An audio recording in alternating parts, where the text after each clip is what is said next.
It's the scene after the Giants win last night on Amazon. Just enjoy. Oh, yes! Okay! Now get the room. Yeah!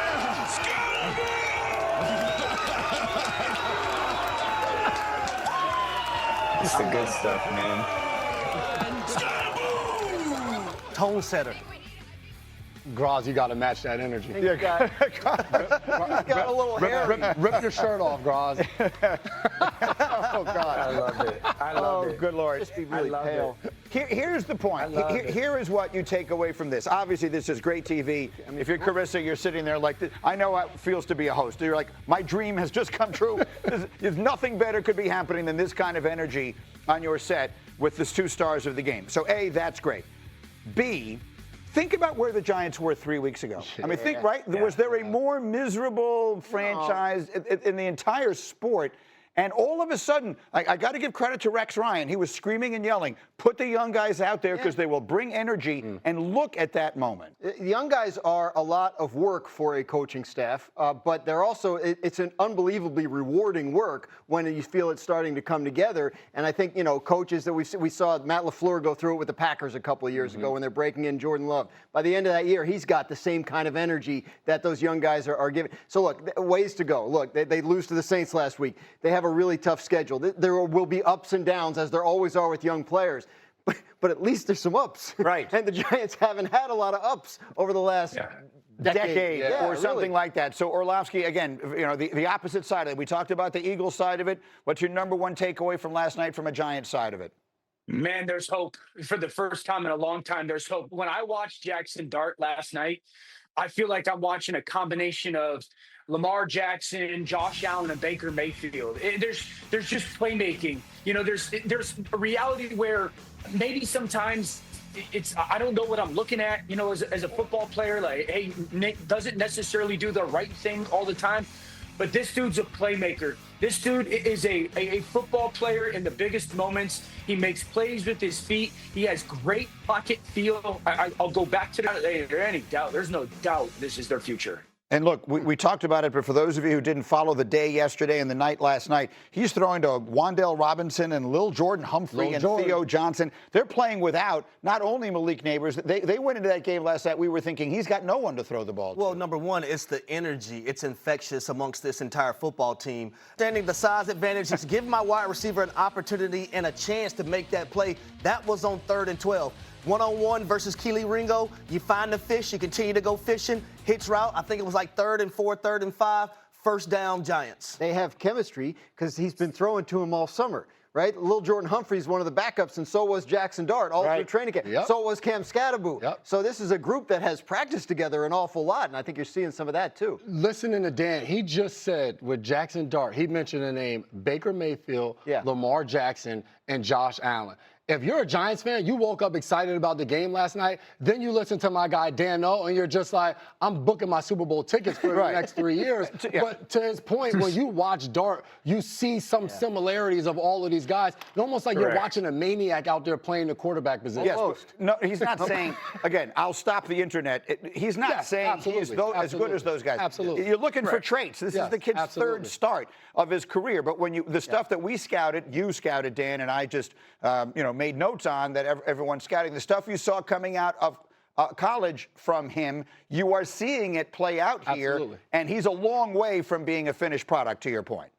There's no question. That's kind of during the spring. I was like, he's a top 10 pick. He's a top 10 pick. The Saints, the Raiders, somebody has to take him. Unbelievable ability to throw the football down the field because he was challenged to do so.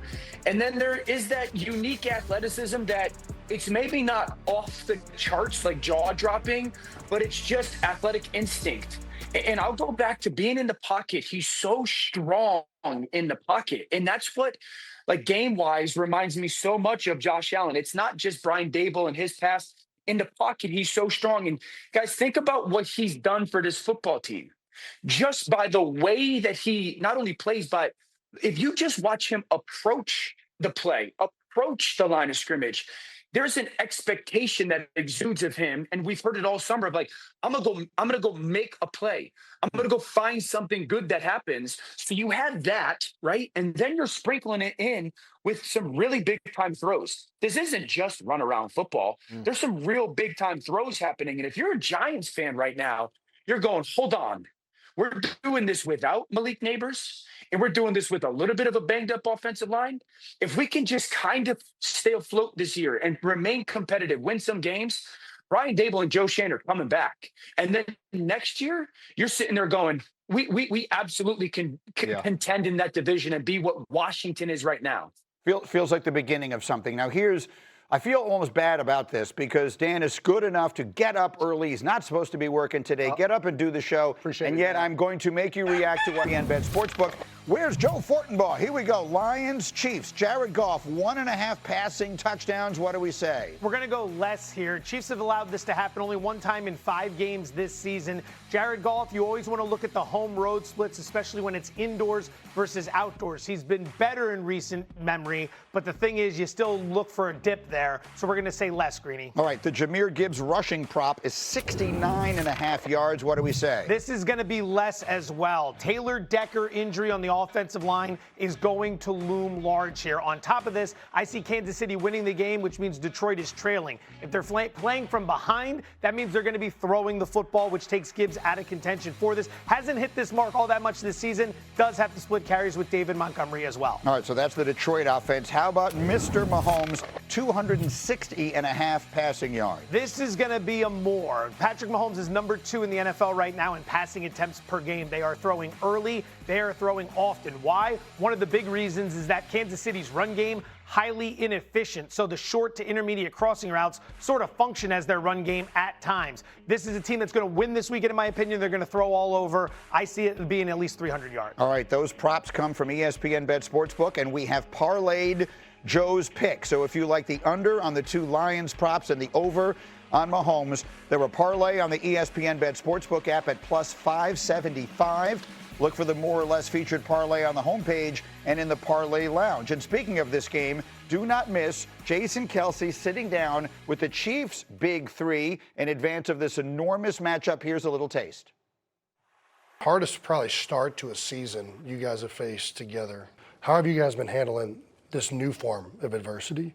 Just going back to like the fundamentals and the work that we put in. You have a couple early injuries and you play a couple of really good football teams. And it's kind of one play here or there that changes the entire game. So for us, it's like, don't make it bigger than what it is. Whenever you're going through the down parts or when you're going through the times that aren't as great, you know, all you can do is get back to the work. It's a really good interview, extended interview that Jason does with his brother and with Patrick and Andy Reid. You'll see all of it on Sunday morning with us on Sunday NFL Countdown ahead of all the NFL action for the weekend. So let's dive into this game, and let's start with the relative health of Xavier Worthy. We know the Chiefs have one more game without Rashee Rice. How healthy is their speedster for this matchup? Yeah, he's banged up. I think today will be a very important day in terms of the practice report, how much he's able to do. I think, you know, they feel pretty good about it, but they definitely want to make sure that Xavier Worthy's healthy for this game, especially because you talk about health. The Lions secondary is really shredded right now with injuries, so they should be able to take advantage of it if they're anything close to full strength. All right, you guys are split on this game, so let's go quickly. Harry, you like the Lions. Why? I think that offense is humming. That defense is playing well. When you look at Kelvin Shepherd and the job he's been able to do defensively and the way guys are playing, I don't think it's going to stop. They're top 5 in sack in the quarterback as well. J-Mac, Chiefs. The last 2 weeks watching Patrick Mahomes, he's actually stuck his tongue out on the field. He has smiled. He looks like the version that we've become accustomed to watching out there. We need Worthy out there, so just make that happen, Graz. You don't like the suit, though. You didn't didn't like his look? The combination. The fit? That wasn't my thing. No, that wouldn't have made the fit list. No, One way or another. That's the Sunday night game. We got a ton of really good games this weekend. We'll get back to that at all the